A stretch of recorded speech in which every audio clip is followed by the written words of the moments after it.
धन्यवाद. Thank you. Welcome. मी संजय वाघमारे. कॅनवा हॅलो सर, स्पीकर आवाज प्लीज. येतोय ना? हा सर. हा. हां. तर मी Sanjay Waghmare, Desai agri foods private limited company Navsari मध्ये जवळपास मागील 12 ते 13 वर्षापासून कार्यरत आहे. साहेब तर कॅमेरा ऑफ आहे का? हो हो हो ठीक. तुमचं सांगितलं की प्रेझेंटेशन आम्ही लावतो. तुम्ही लावलेलं आहे.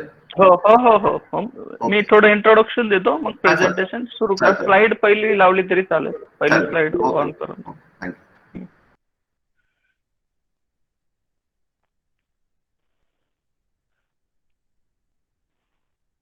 तर देसाई देसाई ॲग्री फूड्स, आता आम्ही नाव बदललं. अगोदर देसाई फ्रुट्स अँड व्हेजिटेबल हे नाव होतं. तर आता देसाई ॲग्री फूड्स, कारण आम्ही त्याच्यामध्ये ॲग्री ग्रेन्सचा पण समावेश केलेला आहे, राईस आणि बाकीचे धान्य. त्याच्यामुळे देसाई ॲग्री फूड्स हे नाव आम्ही सुरू केलेलं आहे. तर आम्ही 2009 पासून केळी एक्सपोर्टमध्ये आहोत. तर आपल्या महाराष्ट्रामध्ये सुरुवात आपण सोलापूर जिल्ह्यापासून केली. तिथे आपण सुरुवातीला एक 100 ते 200 एकर क्षेत्रामध्ये काम सुरू केलं होतं. त्याचे आता सर्वात जास्त मोठं हब जे बनलेलं आहे ते सोलापूर डिस्ट्रिक्ट बनलेलं आहे. तर टोटल एक्सपोर्टच्या तुलनेमध्ये जवळजवळ 60 to 70% एक्सपोर्ट हा एकट्या सोलापूर डिस्ट्रिक्ट मधून होतो. आणि सर्वात जास्त जे एक्सपोर्टर्स आहेत त्यांचं जे बेस स्टेशनही सोलापूरच आहे सध्याच्या घडीला. परंतु जे क्लायमॅटिक चेंजेस आहेत, त्याच्यानंतर सॅच्युरेशन जे झालेलं आहे त्या एरियामध्ये, तर दुसऱ्या एरियांना वाढण्यासाठी खूप मोठी संधी आहे. कारण एक एरिया हा काही कालावधीपुरता आणि काही प्रमाणातच वाढू शकतो. त्या पद्धतीने सोलापूर एरियामध्ये सॅच्युरेशन झालेलं आहे. आता दुसरीकडे महाराष्ट्रामध्ये आम्ही नांदेडला सुरू केलेलं आहे. त्याच्यानंतर आम्ही जळगाव आणि शहादा, नंदुरबार त्या एरियामध्ये सुरुवात केलेली आहे. त्याच्यानंतर लेटेस्ट आम्ही कासेगाव, आपलं सांगलीमध्ये कासेगाव, इथेही 100 एकरवर फ्रूट केअर आपलं सुरू केलेलं आहे. आणि आता एक 10 दिवसानंतर आम्ही तिथे एक पॅक हाऊस पण जवळजवळ 20 मेट्रिक टन कॅपॅसिटीचं पॅक हाऊस सुरू करत आहोत. तर बहुतेक हे आपल्या सर्वांसाठी सर्वात नजीकचं पॅक हाऊस असेल. तिथे आपण फ्रूट केअरही एक 100 एकरवरती सध्या सुरू आहे. त्याचं हार्वेस्टिंग नेक्स्ट 8-10 दिवसामध्ये सुरू होईल. तर पॅक हाऊस कन्स्ट्रक्शन पण 10-15 दिवसामध्ये पूर्ण होईल. आणि तिथे तुम्हाला पाहायला मिळेल की आपलं काम कसं चालतं. आपण प्लांट केअर, फ्रूट केअर, त्याच्यानंतर सर्व पोस्ट हार्वेस्ट जे प्रोसेसेस आहेत ते सगळे तुम्हाला तिथे पाहायला मिळतील. तर तुमचा जो एरिया आहे त्याचं सेंटर पॉइंट, जवळजवळ सेंटर पॉइंटच येईल तो कासेगाव. ते तुम्हाला सर्वांना पाहायचं असेल तर उपलब्ध होईल एक नेक्स्ट 10-15 दिवसांमध्ये. तर असं सगळीकडे संधी जशा वाढत जातात तसं तुमच्याकडे चांगलं वातावरण आहे, जमीनही आहे आणि आपण सुरुवात केलेलीच आहे. त्याच्यामुळे फक्त वाढीसाठी जे जे आपले स्टेक होल्डर्स आहेत, तुमचे जे अधिकारी आहेत किंवा फार्मर प्रोड्युसर कंपनी आहेत, या लोकांनी जर पुढे आलं आणि ग्रुप फार्मिंग किंवा फार्मर प्रोड्युसर कंपनी मार्फत एक क्लस्टर डेव्हलपमेंट, या अशा पद्धतीने आपण पुढे जाऊ शकतो. फक्त सर्वांनी जे जे उत्सुक आहेत, इंटरेस्टेड आहेत, त्यांनी पुढे येण्याची गरज आहे. तर आपण त्या संदर्भात बोलूया. तोपर्यंत आपलं प्रेझेंटेशन, सर नेक्स्ट स्लाइड.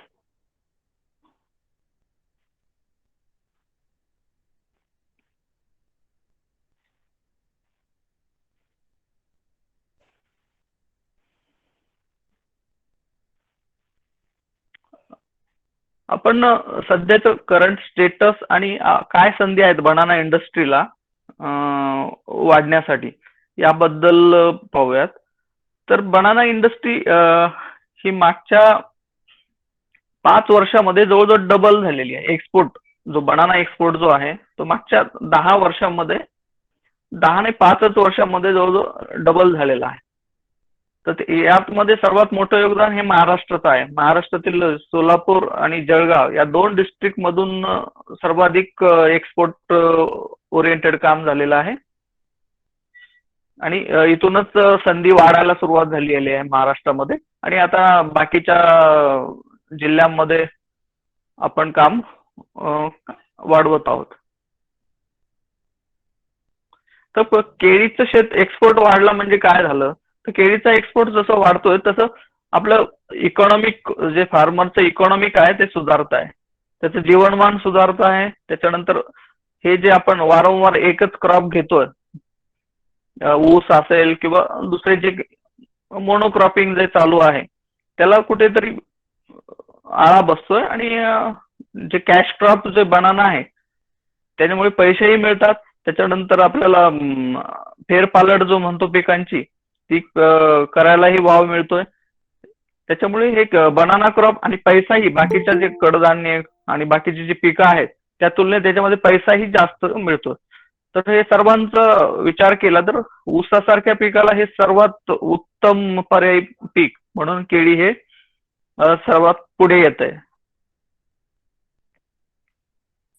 तर हे वाढण्यासाठी आपल्याकडे महाराष्ट्रामध्ये किंवा इंडियामध्ये प्रॉब्लेम्स काय आहेत की मोठे मोठे इन्व्हेस्टर्स वगैरे येत नाहीयेत की हे एक्सपोर्ट मध्ये.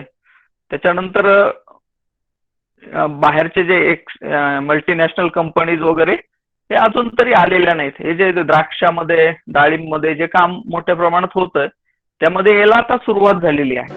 आणि ही सर्वात मोठी संधी आहे की आपण पुढे जाऊ शकतो.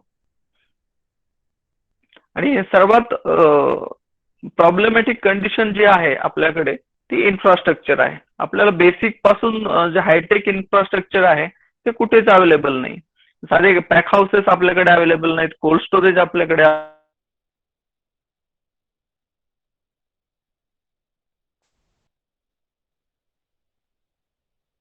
अवेलेबल नाही.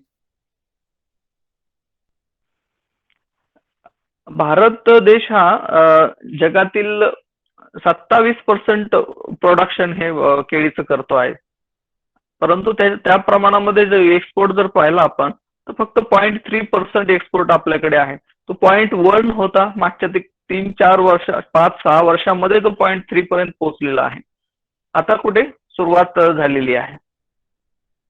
आणि ही सुरुवात ही निर्णायक ठरणार आहे.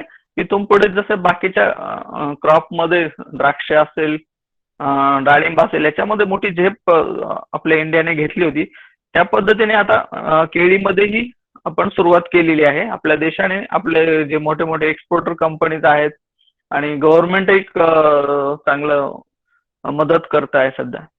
आता सध्याची कंडिशन ही आपल्या इंडियामधून जवळजवळ 4,500-5 हजार कंटेनर्स हे निर्यात होत आहेत.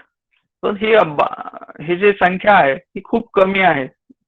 जे आपलं ज्या पद्धतीने आपल्याकडे प्रोडक्शन होत आहे त्या पद्धतीने ही संख्या खूपच कमी आहे.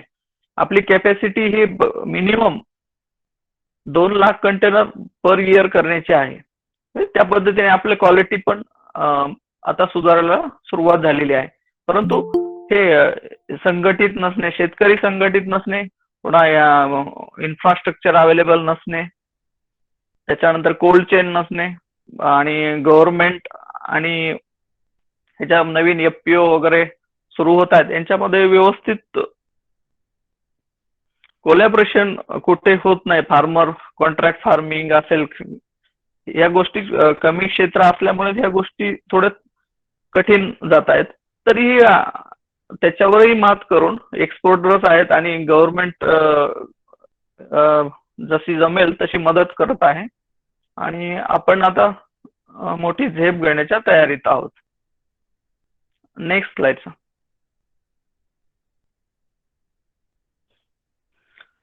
भारतातून जे बनाना एक्सपोर्ट आहे मागच्या 5-6 वर्षामध्ये जवळजवळ डबल झालेला आहे. डबल किंवा ट्रिपलही म्हणू शकतो आपण. एवढ्या मोठ्या प्रमाणात वाढ झालेली आहे. आणि प्रोडक्टिव्हिटी सरासरी जे एकरी उत्पन्न आहे त्यामध्येही खूपच वाढ झालेली आहे.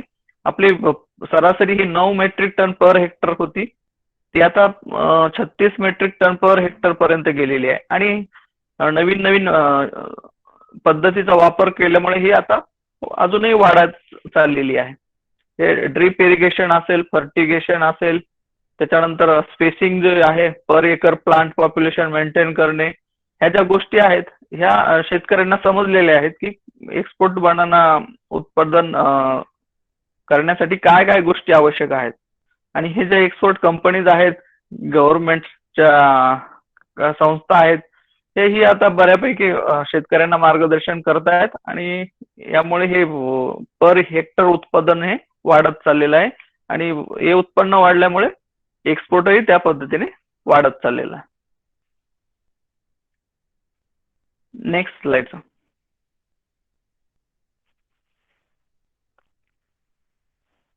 आता आपण ज्या देशांमध्ये निर्यात करतोय प्रामुख्याने ते UAE आहे, ओमान आहे, सौदी आहे, Iran, Kuwait, Qatar, Bahrain, Iraq, हे देश आहेत. हे देश मुख्यतः मिडल ईस्ट मध्ये येतात. आणि याचे पर्सेंटेज पाहिलं तर UAE मध्ये सर्वात जास्त एक्सपोर्ट होतो. त्यानंतर ओमान आहे, सौदी आहे, इराण आहे, आणि बाकी इराक, बहरीन या देशामध्ये आता एक्सपोर्ट वाढायला सुरुवात झालेली आहे. आणि नवीन ज्या कंट्रीज आहेत, टर्की असेल, मलेशिया असेल, या देशांमध्येही आपण आता हळूहळू एक्सपोर्ट करायला सुरुवात केलेली आहे. Next slide. तर आपल्याला संधी काय आहे, कशामुळे संधी वाढायला लागलेल्या आहेत की एक्सपोर्ट मध्ये इंडियाचा बनाना का आता जास्त प्रेफर करायला लागलेले आहेत. तर त्याचं रिझन जे आहे ते लॅटिन अमेरिका आहे, साऊथ ईस्ट एशिया आहे, त्या देशांमध्ये हे जे क्लायमेटिक चेंज होत आहेत त्यामुळे रोगांचं प्रमाण खूप प्रमाणात वाढलेलं आहे. व्हायरसचं प्रमाणही खूप प्रमाणात वाढलेले आहे. आणि तिथले मोठे म्हणजे मोठेच्या मोठे प्लांटेशन त्यामुळे खराब होत आहे. तर ते खराब झाल्यामुळे की ह्या मिडल ईस्ट ज्या कंट्रीज आहेत त्या कंट्रीमधून आपल्या इंडियन बनानाला जास्त मागणी वाढत चाललेली आहे. आणि या देशात मागणी जास्त वाढल्यामुळे रेट चांगला मिळत असल्यामुळे की या देशातूनही एक्सपोर्ट करण्याचं प्रमाण हळूहळू वाढत चाललेलं आहे. तर लास्ट 2-3 वर्ष आहेत, या 2-3 वर्षामध्येच एक मेजर चेंजेस झालेले आहेत. जे इक्वाडोर आहे, फिलिपिन्स आहे, या कंट्रीमधून जो एक्सपोर्ट होतो तो खूपच कमी प्रमाणात व्हायला सुरुवात झालेली. आणि क्वालिटी ही जी अगोदर त्यांच्याकडे जी उपलब्ध होती त्याच्यापेक्षा कमी क्वालिटी किंवा इन्फिरियर क्वालिटी आता या मिडल ईस्ट मार्केटमध्ये यायला लागलेली आहे. आणि त्याचा जर विचार केला रेट्स, इंडियन रेट्स आणि त्याचा रेट, तर इंडियन बनाना त्यांना खूप स्वस्त पडायला लागलेले आहे. म्हणून आपल्याला संधी आहेत. पण संधी असतानाही आपल्याकडे काय प्रॉब्लेम्स आहेत की आपल्याकडून एक्सपोर्ट कमी होतं. तर त्याच्यामध्ये काही मेजर जे प्रॉब्लेम्स आहेत किंवा इश्यू आहेत. तर आपल्याकडे गव्हर्नमेंट असो किंवा आपलं जे लार्ज पॉप्युलेशन आहे त्या पॉप्युलेशन साठीच आपल्याला खूप बनाना गरजेचं आहे. त्यामुळे आपण एक्सपोर्टच्या दृष्टीने कोणी गव्हर्नमेंटने नाही आणि जे एक्सपोर्टर्स असतील किंवा फार्मर्स असतील यांनी हे कधी विचारच केला नव्हता एवढे वर्ष.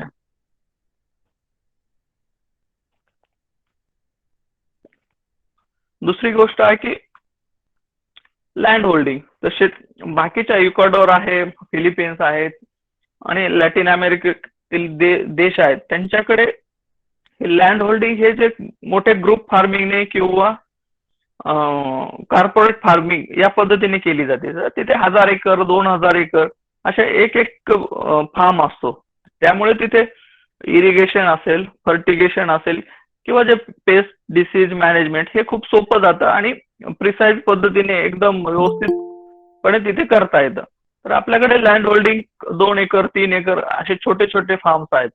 त्यामुळे इथे टेक्नॉलॉजी वापरण्यासाठी किंवा बाकीच्या सर्व गोष्टी वापरण्यासाठी खूप रिस्ट्रिक्शन येत आहेत आपल्या शेतकऱ्यांना. त्यामुळे आपल्याकडे पाहिजे तशी क्वालिटी डेव्हलप होत नव्हती आणि अजूनही त्या बाबतीत थोडेसे रिस्ट्रिक्शन आहेतच की 2-3 एकर फार्म साठी मोठे मोठे प्रकल्प राबवू शकत नाही आपण किंवा केमिकल्स यांचा वापर ज्या प्रमाणात ज्या पद्धतीने झाला पाहिजे त्या पद्धतीने होत नाहीये. तिसरी गोष्ट आहे की इन्फ्रास्ट्रक्चर.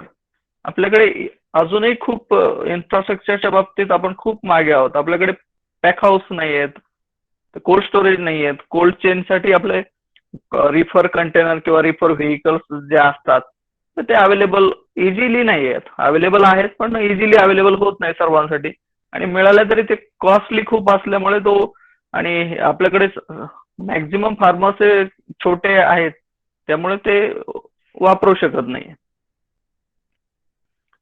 त्याच्यानंतर प्री हार्वेस्ट आणि पोस्ट हार्वेस्ट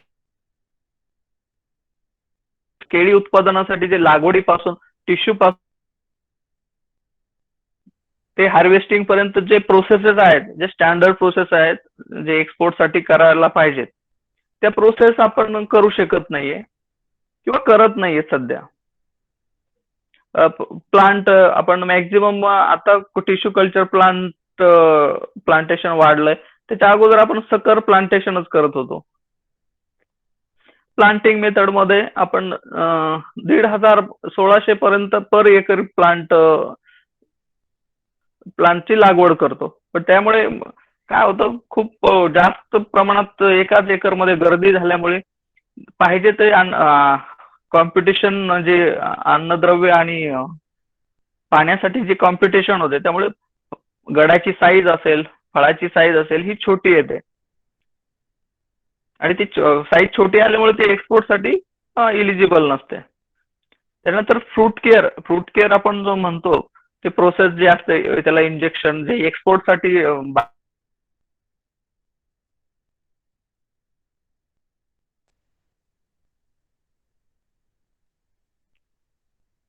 आपल्या फ्रूट केअर मध्ये बर्ड इंजेक्शन, त्याच्यानंतर जे स्प्रेज असतात, त्याच्यानंतर जे प्लास्टिक कव्हर लावतो त्याच्या प्रोसेस आहेत, ह्या सर्व एक्सपोर्ट साठी जर आपण केल्या तर ते ग्रोथ रेग्युलेटर त्याची लेंथ वाढण्यासाठी किंवा त्याचे किपिंग क्वालिटी वाढण्यासाठी, शेल्फ लाईफ वाढण्यासाठी ते ग्रोथ रेग्युलेटर हे वापरणे खूप गरजेचं असतं.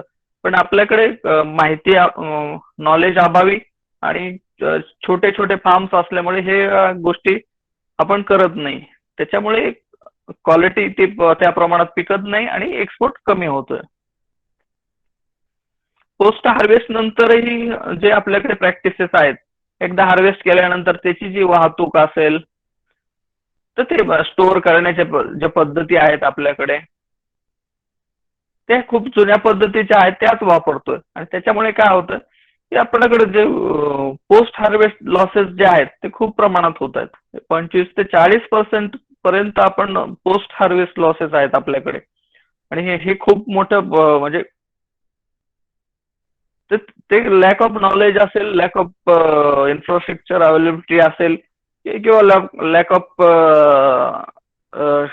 बिग फार्म्स, मोठे मोठे फार्म्स नसल्यामुळे छोट्या फार्म मध्ये हे गोष्टी आपण राबवू शकत नाही, हे कारण आहेत. पण तरीही हे जे प्रमाण आहे ते खूप आहे. तर ही कारण आहेत की आपलं अजूनही आपल्याकडून एक्सपोर्ट ज्या प्रमाणात व्हायला हवा आहे त्या प्रमाणात वाढत नाहीये. Next sir.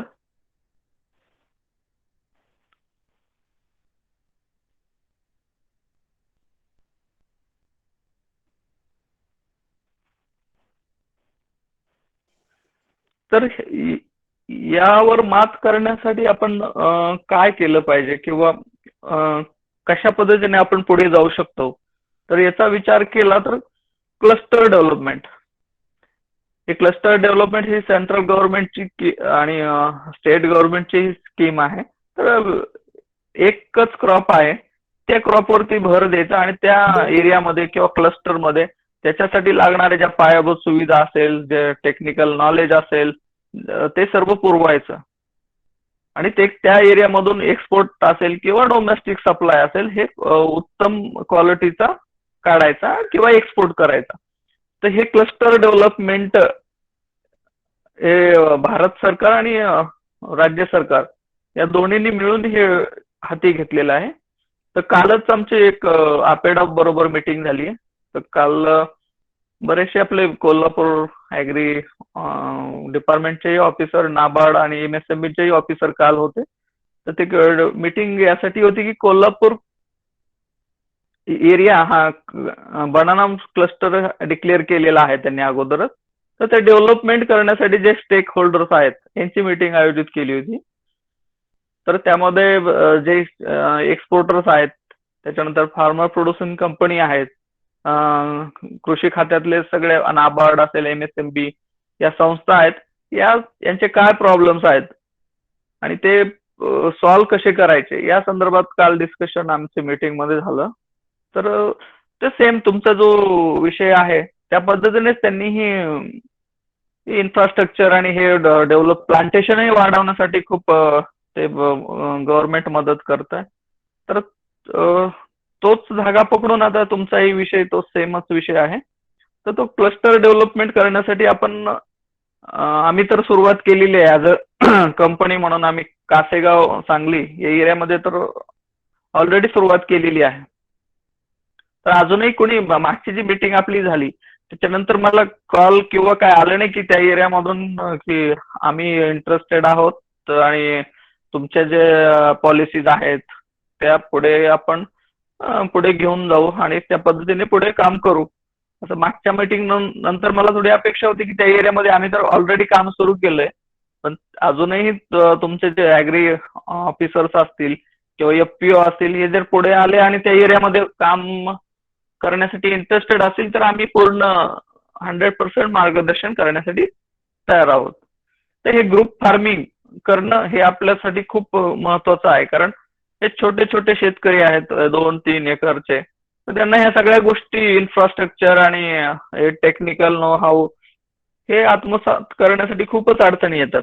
हे जे ग्रुप फार्मिंग केलं तर त्यामध्ये खूपच सगळ्यांनाच फायदा होतोय आणि हे दिसूनही आलेलं आहे. त्याच्यानंतर आहे फार्मर प्रोड्युसिंग कंपनीज. तर आपल्याकडे फार्मर प्रोड्युसिंग कंपनी भरपूर रजिस्टर खूप झाल्या, पण ऍक्च्युली जे फील्ड लेवलला काम करणारे आहेत खूपच कमी आहेत.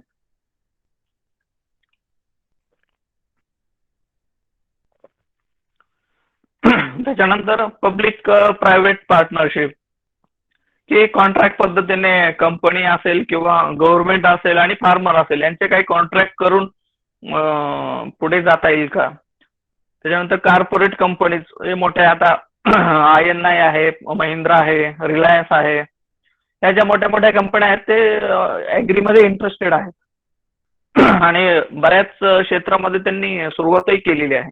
तर या कंपन्या जर पुढे आल्या तर इन्फ्रास्ट्रक्चर डेव्हलपमेंट असेल किंवा टेक्निकल नॉलेज जे असेल ते पुरवतील आणि आपण त्याची खूप मदत होईल एक्सपोर्ट वाढण्यासाठी. तर सर्वात महत्वाचं ग्रुपमध्ये येऊन कोणत्याही पद्धतीने ग्रुप बनवून पुढे गेलं तरच ते एक्सपोर्टसाठी खूप फायदेशीर ठरणार आहे. दुसरी गोष्ट आहे की precision farming and artificial intelligence. Precision farming आणि आर्टिफिशियल इंटेलिजन्स ह्या गोष्टी आता ॲग्रीच्या सर्वच क्षेत्रामध्ये पुढे येत आहेत. कारण आपण पाहतो इस्रायल छोटा देश आहे, खूप छोटे छोटे जागेमध्ये ते खूप मोठ्या प्रमाणात उत्पन्न घेत आहेत. तर ते कशा पद्धतीने घेत आहेत तर हेच जे एखाद्या क्रॉपला ज्या प्रमाणात खत लागेल, पाणी लागेल त्याच प्रमाणात द्यायचं. आपल्याकडे जे ठिबक सिंचन जरी आलं तरी आपण 4-4, 5-5 तास, 6-6 तास ठिबक चालू ठेवतो. त्यानंतर खत प्रमाण एकतर व्यवस्थित घेत नाही, प्रमाण घेतलं तरी रिक्वायर ज्या वेळेस पाहिजे त्यावेळेस न देता नको त्यावेळेस आपण सोडत असतो. त्याच्यानंतर सॉइलचा पीएच काय आहे, पाण्याचा सोर्स कसा आहे काय ते न पाहता आपण करतो. तर जर आता प्रिसिजन फार्मिंग आणि आर्टिफिशियल इंटेलिजन्स ह्या ज्या गोष्टी जर वापरल्या तर आपल्याला जे खत आणि पाणी आहे ते करेक्ट नंबरमध्ये आणि करेक्ट टायमिंग मध्ये आपल्याला ते झाडाला किंवा शेताला पिकाला पुरवता येईल. हे हे झालं खत पाण्याचं. तसंच पेस्टिसाइड असतील हेही त्या प्रमाणात आणि पाहिजे त्यावेळेस जर आपण स्प्रे केले तर त्याने आपलं टाइम वाचेल, पैसा वाचेल आणि सर्वात महत्त्व वातावरण जे दूषित होतंय त्यापासूनही सुटका मिळेल. तर हे प्रिसिजन फार्मिंग आणि आर्टिफिशियल इंटेलिजन्स ह्या ज्या गोष्टी आहेत ह्या खूप इथून पुढच्या काळामध्ये एक्सपोर्टसाठी किंवा मनी सेव्हिंग असेल, टाइम सेव्हिंग असेल आणि एन्व्हायरमेंट सेव्हिंग असेल यासाठी खूप महत्वाचे आहे. त्याच्यानंतर आहे की राईट चॉईस ऑफ प्लांट. आपण रोप निवडताना चांगल्या लॅब मधून आलेला आहे का. आता बऱ्याच टिश्यू कल्चरचे प्लांट्स असतील त्यात मॉर्टॅलिटी रेट हा खूप आहे. काही काही लॉट मध्ये 20%, 30%. ते बनानामध्ये असेल किंवा तुमचं शुगर केन असेल तर ते राईट चॉईस करायला पाहिजे की आपण चांगल्या कंपनीचं आणि जे कन्सिस्टंट देत आहेत चांगल्या पद्धतीचे रोप त्यांच्याकडूनच घेतले पाहिजे. प्लांटिंग मेथड हे आता सांगितल्याप्रमाणे प्लांटिंग मेथड हे आपल्याकडे खूप चुकीचे आहेत. आपण एका एकर मध्ये 1,500 1,600 पर्यंत झाडं लावतो. त्यामुळे त्याला पुरेशा प्रमाणात पाणी मिळत नाही, अन्नद्रव्य मिळत नाही आणि हवा खेळती राहत नाही. त्यामुळे झाडांची वाढ पाहिजे तशी होत नाही आणि ती न झाल्यामुळे जी क्वालिटी आपल्याला हवी आहे ती क्वालिटी मिळत नाही. त्यानंतर जे फ्रूट केअर असेल, ग्रोथ रेग्युलेटर स्प्रेज असतील, ह्या गोष्टी आपण अजूनही खूप कमी प्रमाणात करतो किंवा काही करतच नाही. तर हे या ज्या गोष्टी जर केल्या आणि पाहिजे तशी क्वालिटी आपलं मार्केटला जशी क्वालिटी हवी आहे ते पद्धतीने क्वालिटी दिली तर हे नक्कीच एक्सपोर्ट वाढणार आहे. Ideal post harvest practices. तर ट्रान्सपोर्ट प्रोसिजर असतील. आपलं ट्रान्सपोर्ट प्रोसिजर रस्ते खराब आहेत खूप. त्याच्यानंतर जेव्हा आपण रिफर वगैरे गाड्या खूप कमी प्रमाणात वापरतो तो कट टू कूल जो पिरियड आहे तो पाळला जात नाही. तो काढल्यानंतर आपलं कोल्ड स्टोरेजला किंवा रायपनिंग चेंबरला पोहोचेपर्यंत त्याच्यामध्ये खूपच प्रमाणात लॉसेस वाढतात. आपल्याकडे कोल्ड स्टोरेज आहेत तेही प्रॉपर मेंटेन नसतात. जे टेम्परेचर हवंय 13 डिग्री हवंय बनानासाठी स्टोरेजसाठी ते मेंटेन राहत नाही. कधी 10 वरती येतं, कधी 16, 18 वर असतं. बरेच चांगल्या चांगल्या कोल्ड स्टोरेज मध्ये ही अवस्था आहे की आपण प्रिसाइडली जात नाही. आपल्याला 13 सांगितले ओके प्लस मायनस 3-4 डिग्री चालतं, असं चालतं. ही जी गोष्ट आहे त्यामुळे ती क्वालिटी खूप खराब होत जाते आणि मग ते लॉसेस जे 25-40% जो आपण म्हणतो तर ते ही कारण आहेत त्याची की ते वाढण्याची. बनाना हँडलिंगच्या प्रोसेस पण प्रॅक्टिसेस पण आपल्या खूप ओल्ड आहेत. लेबर काहीही ॲप्रन असतील, हँड ग्लोव्ज असतील किंवा त्याला कव्हरिंग बंच कव्हरिंग न करताच सगळं हँडलिंग चालू असतं. त्यामुळे त्याच्यात फंगस ग्रो होणे, त्याच्यानंतर फ्रेश ब्रुजेस, स्कार्स वाढणे, त्याच्यामुळे हे लॉसेस वाढत जातात. Promoting good agriculture practices to improve shelf life and avoid environmental risk. आणि हे युरोपियन देश आहेत. या देशामध्ये काही एक्सपोर्ट करायचं असेल आपल्याला तर ते फेअर ट्रेड असेल, ग्लोबल गॅप असेल, गुड ऍग्रिकल्चर प्रॅक्टिसेस काय सांगतोय तर योग्य ती वस्तू वापरा, त्याचा अतिरेक करू नका. कोणते पेस्टिसाइड असतील डिसीज आपण कंट्रोल करण्यासाठी, इन्सेक्टिसाइड असतील त्यांचा वापर जो आहे त्याचा अतिरेक करू नका. तर त्यामुळे आपलं हेल्थ पण बिघडते आणि एन्व्हायरमेंटल रिस्क पण वाढत जात आहेत. तर ह्या गुड ऍग्रिकल्चर प्रॅक्टिसेस जर फॉलो केल्या तर त्याची शेल्फ लाईफ ही फ्रूटची शेल्फ लाईफ वाढते आणि एन्व्हायरमेंटल रिस्कही कमी होते.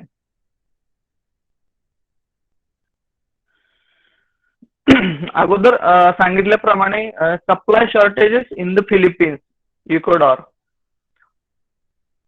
हे जे आपल्याला कॉम्पिट करणारे जे मेन देश आहेत, फिलिपिन्स असेल, इक्वेडॉर असेल, कोस्टारिका असेल, तर या देशामध्ये फ्युजारियम वेट नावाचा जो TR4 नावाचं हे आलेलं आहे व्हायरस. तर त्याच्यामुळे खूप मोठ्या प्रमाणात तिथले जे फार्म्स आहेत हजारो एकरवरचे हे खराब होत चाललेले आहेत दिवसेंदिवस. त्यामुळे त्याचा डायरेक्ट बेनिफिट हा इंडियन बनानाला मिळायला लागलेला आहे. परंतु आपण तो कॅच करण्यासाठी हे जे वरदे सांगितलेले आहे, ग्रुप फार्मिंग आहे, प्रिसिजन फार्मिंग आहे, गुड ऍग्रिकल्चर प्रॅक्टिसेस आहेत, इन्फ्रास्ट्रक्चर डेव्हलपमेंट आहे, या गोष्टी योग्य पद्धतीने करण्याचं खूप गरजेचं आहे. तर हे जर केलं तर आपण ही जी ऑपॉर्च्युनिटी आलेली आहे तर ती कॅच करू शकतो. Next slide.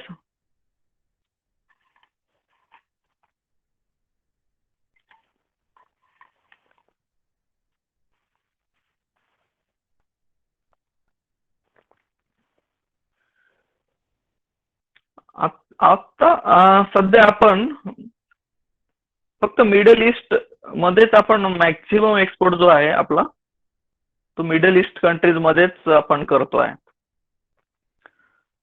पण आपल्याला अजूनही ईस्ट एशियामध्ये ज्या कंट्रीज आहे, चायना आहे, जपान आहे, नॉर्थ कोरिया आहे, साऊथ कोरिया आहे, तैवान आहे, या कंट्रीमध्ये खूप वाव आहे. तिकडे आपण एक्सपोर्ट वाढवू शकतो. हे मोठ्या लोकसंख्येचे कंट्री सुद्धा आहेत. त्याच्यानंतर दुसरं जे मार्केट आहे, पोटेन्शियल मार्केट आहे, हे ब्लॅक सी रिजन आहे. तर युक्रेन आहे, रशिया आहे. रशियाला ऑलरेडी आपण थोड्या प्रमाणात सुरुवात केली आहे. चायनालाही आपण थोड्या प्रमाणात सुरुवात केलेली आहे. हे टर्की आहे, टर्कीमध्येही आपण सुरुवात केलेली आहे. तर हे मोठे मार्केट्स आहेत. आपण ही जर क्वालिटी कन्सिस्टंटली ठेवली तर आपण या देशामध्येही आपले पाय रोवू शकतो आणि आपण जे टार्गेटेड आहे आपले 2 लाख ते 5 लाख कंटेनरचं, तर ते खूप कमी कालावधीमध्ये गाठू शकतो. पण त्यासाठी जे मागे आपण डिस्कस केलं त्या पद्धतीने आपल्याला पुढे जावं लागेल. आणि सर्वात मोठं आणि स्ट्रॉंग मार्केट जे आहे ते आहे north and central Europe. North and central Europe हे जे मार्केट आहे खूप स्टेबल मार्केट आणि जिनियर मार्केट म्हणून पाहिलं जातं. तर या मार्केटमध्ये आपल्याला पैसे चांगले मिळतात, त्याच्यानंतर फसवणूकही होत नाही आणि कन्सिस्टंट सप्लाय त्यांना पाहिजे असतो. आपण हे मिडल ईस्ट मध्ये काय होतं तर त्यांची क्वालिटी स्टँडर्डही सारखे बदलत राहतात. या महिन्यात ते म्हणतील असं क्वालिटी हवी, दुसऱ्या नेक्स्ट मंथ मध्ये म्हणतील नाही अशी नकोय. तर त्यांचे क्वालिटी स्टँडर्ड फिक्स नाहीत मिडल ईस्ट कंट्रीमध्ये. त्याच्यानंतर रेट्स पण खूप फ्लक्च्युएट होत राहतात.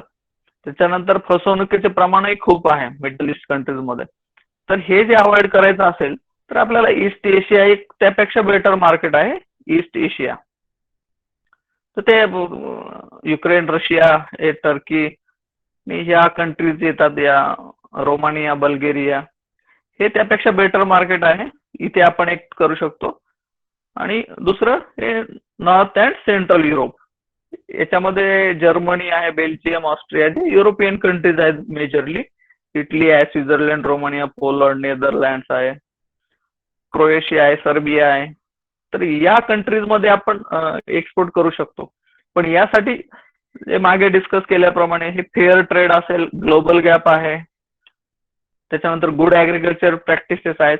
हे जे सर्टिफिकेशन आपल्याला घ्यावे लागतील, ते फार्म आपले सर्टिफाईड करावे लागतील. त्यांना जी क्वालिटी हवी ती क्वालिटी प्रोड्यूस करावी लागेल. त्यांना ती क्वालिटी कन्सिस्टंटली द्यावी लागेल. तरच ते मार्केट आपल्याला कॅच करता येईल आणि कन्सिस्टंटली आपल्याला आपण त्यांना सप्लाय करू शकतो पुढे. तर ते मार्केट एकदम सेफ आहे, पैसेही चांगले मिळतात आणि जी ग्रोथ आहे त्या मार्केटची खूप मोठ्या प्रमाणात चालू आहे. फक्त तिथे ते सेफ्टीला खूप महत्व देतात, हेल्थ कॉन्शियस आहेत. तर त्यासाठी आपल्याला हे जे गुड ऍग्रिकल्चर प्रॅक्टिसेस आहेत, हे पेस्टिसाइड, इन्सेक्टिसाइड यांचा वापर योग्य प्रमाणात करणे, योग्य वेळी करणे, या ज्या गोष्टी आहेत ते कराव्या लागतील.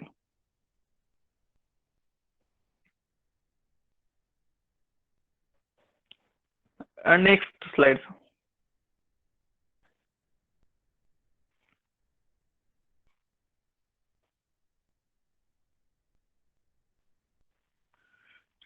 या स्लाइड मध्ये आपण प्लांटेशन पासून तर एक्सपोर्ट डेस्टिनेशन आहे तिथे माल कसा पोच केला जातो हे दाखवलेलं आहे. तर ते कॉन्ट्रॅक्ट फार्मिंग असेल किंवा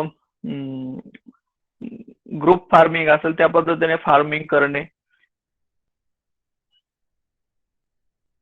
त्याच्यानंतर त्याचे योग्य प्रमाणात प्लांट केअर, फ्रूट केअर असेल, त्याच्यानंतर पोस्ट हार्वेस्ट जे प्रॅक्टिसेस आहेत त्या करणे, ते एखादा एक्सपोर्टर असेल, मोठा एक्सपोर्टर असेल किंवा फार्मर प्रोड्युसर कंपनी आहे त्या थ्रू एक्सपोर्ट करणे. तर ते एक्सपोर्ट करण्यासाठी ते पॅकिंग केल्यानंतर ते ट्रकमध्ये भरणे, पाठवणे, त्याला 13 डिग्री मध्ये स्टोअर करणे, अगोदर प्रीकूल करणे, मग कंटेनर मध्ये पाठवून ते पोर्ट वरती पाठवणे. हे जे डॉक्युमेंटेशन आहे, कस्टम क्लिअरन्स असेल, टर्मिनल हँडलिंग असेल, ते जे फॉर्मॅलिटीज आहेत ते कम्प्लीट करणे, ते शिप वरती लोडिंग करणे आणि डेस्टिनेशन जी कंट्री आहे, जे मिडल ईस्ट मध्ये असेल किंवा साऊथ ईस्ट मध्ये असेल, युरोपियन आहे, तर तिकडे ते पाठवणे. तिथे गेल्यानंतर ते रायपनिंग चेंबर मध्ये टाकणे, योग्य प्रमाणात हार्मफुल केमिकल न वापरता ते रायपनिंग करणे आणि रेडी फॉर मार्केट आणि ते होलसेल मार्केट मध्ये पाठवणे. हे जे प्रोसेस आहे तर याला जवळजवळ 30 दिवसांचा कालावधी लागतो, हे जे हार्वेस्टिंग केल्यापासून ते तिथे पोहोचण्यापर्यंत किंवा रायपनिंग करण्यापर्यंत. त्यासाठी ते प्लांट फ्रूटची शेल्फ लाईफ जी आहे ते आपण किपिंग क्वालिटी म्हणतो ती खूप चांगली असायला हवी आणि ती चांगली असण्यासाठी लागवडीपासून ते हार्वेस्टिंग पर्यंत त्याचे प्लांटला जे काही न्यूट्रिएंट्स असतील, पाणी असेल, खत असेल, त्याच्यानंतर डिसीज पेस्ट कंट्रोल करण्यासाठी जे औषधं वापरतो ते योग्य प्रमाणात व्यवस्थितपणे वापरली तर त्याची किपिंग क्वालिटी ही 30-35 दिवसांपर्यंत राहते आणि तो माल जो आपण शिप केलेला आहे तो व्यवस्थित पोचतो तिथे. Next slide. हे मागच्या 2 महिन्यापूर्वी मी दुबई मार्केट व्हिजिट केलं होतं. तर त्या मार्केटमध्ये हे जे वेगवेगळ्या प्रकारचं पॅकेजिंग आहे ते डिस्प्ले केलेलं मिळालं. तर ते प्लास्टिकचे पाऊच मध्ये काही क्लस्टर्स बनवून ते विकले जात आहेत. काही छोट्या बॉक्सेस आहेत, एक 3 किलोचे बॉक्सेस आहेत. ते 3 किलोच्या बॉक्सेस मध्ये एक 2 हँड किंवा एक फणीचे 2 तुकडे क्लस्टर्स करून ते पॅक केले जातात. त्याच्यानंतर लूज मध्ये काय विकले जातात आणि बॉक्स मध्ये 13 केजी किंवा 7 केजीच्या बॉक्स मध्ये विकले जातात. हा जो आहे हॅप्पी बनाना जो आहे तो आपला देसाई इंडियन ब्रँड आहे. तर आपला क्वालिटी वगैरे सगळं छान आहे, पण आपले मेजरली जो एक्सपोर्ट होतो 90% किंवा 70% त्याच्यामध्ये क्वालिटीचे खूप प्रॉब्लेम्स आहेत. त्याच्यामुळे एक ब्रँडला जे लेबल लावलं जातो इंडियन बनाना, तर इंडियन बनाना हा इन्फिरियर क्वालिटीचा आहे असं जे लोकांच्या मनात जे बसलेलं आहे. त्याच्यामुळे जे चांगली क्वालिटी जी पाठवली आपण तरी त्यालाही रेट ह्या कोस्टारिका, इक्वाडोर आणि फिलिपिन्स आहे या कंट्रीच्या मानाने कमीच मिळतोय आपल्याला. आता तुम्ही जर पाहिलं तर हे हॅप्पी बनाना हा आमच्या देसाई कंपनीचा ब्रँड आहे. तर त्याची क्वालिटी मी हा दुबई मधला पिक्चर आहे, त्याची क्वालिटी पाहता तीही जबरदस्त आहे, यांना एकदम कॉम्पिट करू शकेल. पण तरीही त्याचा रेट आपल्याला जो इंडियन ब्रँड जो आहे त्यामुळे तो $2 असेल किंवा $3 कमीच मिळतो. तो ब्रँड इफेक्ट आहे. त्यासाठी आपला जर ब्रँड वाढवायचा असेल तर कन्सिस्टन्स आणि सगळ्या लोकांनी चांगली क्वालिटी पाठवली पाहिजे. नाही तर 2-4 लोकांनी चांगली क्वालिटी पाठवायची, बाकी सगळ्या लोकांनी काय मिळेल ते भरून पाठवायचं. त्याच्यामुळे तो ब्रँडची ती खराब होते आणि मग सगळ्यांना एक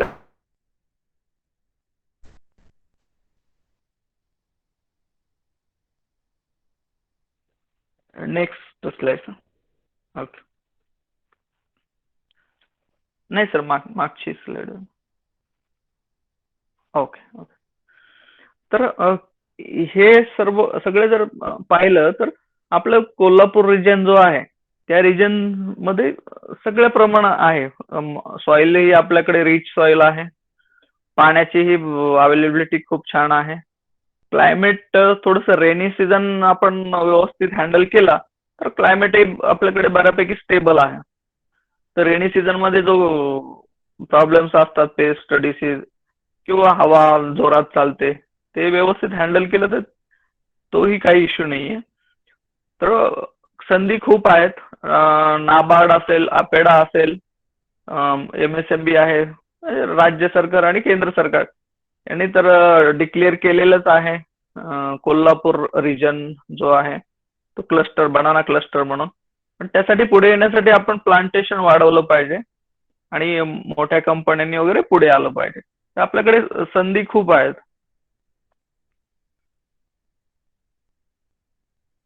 इथे स्मार्ट, एक स्टेट गव्हर्नमेंटचा आपला स्मार्ट म्हणून प्रोजेक्ट आहे.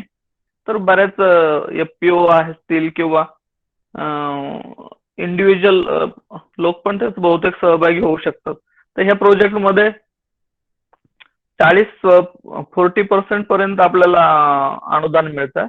तुम्ही पॅक हाऊस इन्फ्रास्ट्रक्चर डेव्हलप करण्यासाठी असेल किंवा कोल्ड स्टोरेज बांधण्यासाठी असेल, त्याच्यानंतर हे जे कूलिंग चेन मेंटेन करण्यासाठी ज्या रिफर व्हॅन्स लागतात ते घेण्यासाठी किंवा चर्चासत्र किंवा टूर्स आयोजित करण्यासाठी हे अपेडा हे अनुदान देत आहे. आपल्याकडे कनेक्टिव्हिटी खूप छान आहे. नॅशनल हायवे असल्यामुळे रोड चांगले आहेत.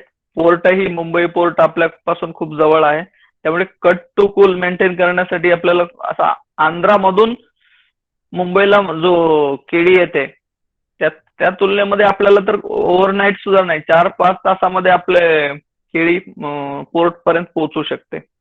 आंध्रामधून ते पोहोचायला 2-3 दिवस लागतात. तर हे कनेक्टिव्हिटी पण खूप छान आहे आपल्याकडे.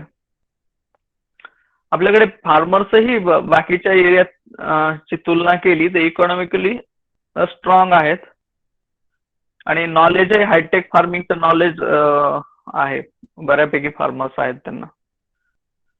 आणि आता सांगितल्याप्रमाणे अपेडाची जी मीटिंग झाली त्या मीटिंग मध्ये ते प्रोत्साहन देत आहेत. जे कोणी फार्मर प्रोड्युसर कंपनीज असतील, इंडिव्हिज्युअल फार्मर्स असतील, कंपनीज असतील, त्यांना ते बऱ्यापैकी सहाय्य करतायत सगळ्यात इन्फ्रास्ट्रक्चर डेव्हलपमेंट करण्यासाठी. तर हे सगळ्या गोष्टी पाहता की आपल्याकडे वातावरण अनुकूल आहे. फक्त ते लोकांनी, फार्मर प्रोड्युसर कंपनी असतील, फार्मर ग्रुप्स असतील, कंपनीज असतील, एक्सपोर्ट कंपनी, या सगळ्यांनी पुढे येण्याची गरज आहे. तर बाकीचा जो सोलापूर एरिया जसा बनानामध्ये एवढा पुढे गेला, जळगाव एरियाही आता बऱ्यापैकी एक्सपोर्ट साठी पुढे येत आहे. तर कोल्हापूरही मागे राहणार नाही. तर ह्या गोष्टी आपण ज्या डिस्कस केल्या त्या फॉलो केल्या तर.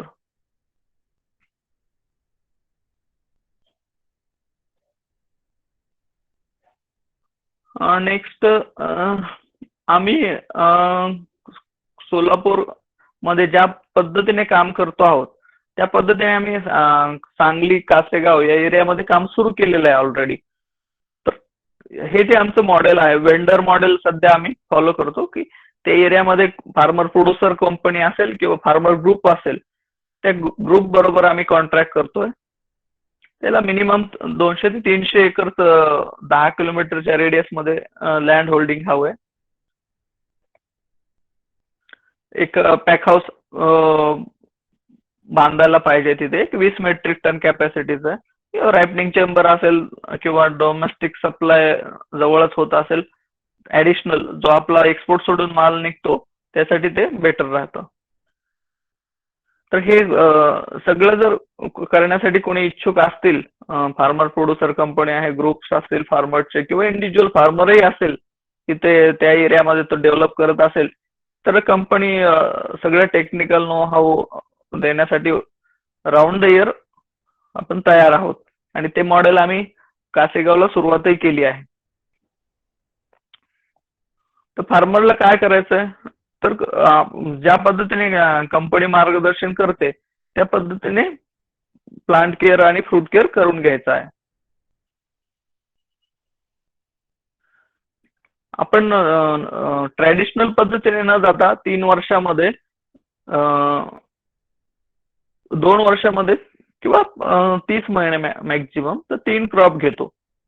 त्याच्यामध्ये फ्रूट केअर करत असल्यामुळे आणि योग्य वेळी जे सकर्स आहेत ते सिलेक्शन केल्यामुळे हे शक्य होतं.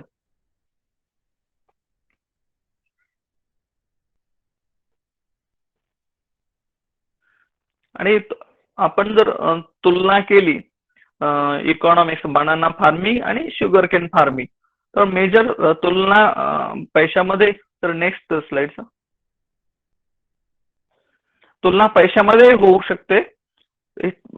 पैशामध्येही जास्त प्रमाणात आपल्याला उत्पन्न मिळतं आणि जर फेरपालट किंवा जमिनीचा जर सुपीकता टिकून ठेवायची असेल तर हे केळी पीक हे खूप उत्तम आहे. जळगाव या एरियामध्ये जवळजवळ 50 वर्षापासून मागच्या कंटिन्युअस पीक घेतलं जात आहे. पण ते फेरपालट करतात, 1-2 वर्ष घेतलं, 1 वर्ष गॅप देणार, पुन्हा एक कंटिन्यू 2 वर्ष घेणार, अशा पद्धतीने ते करतायत. तर त्यांची सुपीकता टिकून आहे. तर आपल्याकडे ऊस ऊस ऊस ऊस प्रत्येक वर्षी ऊसच, त्याच्यामुळे त्याची जमिनीची सुपीकता आहे खूपच प्रमाणात कमी झालेली आहे. तर एक तर सुपीकता वाढवण्यासाठी, त्याच्यानंतर दुसरी गोष्ट की चांगलं उत्पन्न मिळवण्यासाठी हे बनाना हे पीक खूपच फायदेशीर आहे. तर त्याचं इकॉनॉमिक्स हे स्लाइड मध्ये दिलेलं आहे. तर जनरली ऊसापासून आपण 2 पिकं घेतो आणि त्याचे 4-4.5 लाख रुपये मॅक्झिमम पकडले तर होतात. तर ते केळीचेही एक 24 ते 30 महिन्यामध्ये आपण जे 3 पिकं घेतली तर ते कितीही कमी रेट पकडला, ऍव्हरेज रेट 10 रुपयाच्या आसपास जरी पकडला तरी 9 लाख 8-9 लाख तरी होऊन जातात. म्हणजे डबल उत्पन्न मिळतंय आणि इन्व्हेस्टमेंटही या शुगर केनच्या मानाने एवढी काही जास्त प्रमाणात वाढत नाही.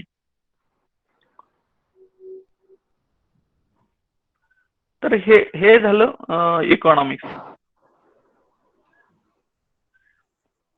तर यास आपण जे डिस्कशन केलं त्या संदर्भात कोणाला काही काय प्रश्न असतील तर विचारू शकता.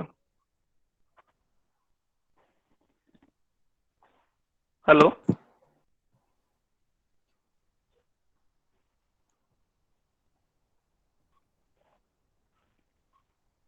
हॅलो.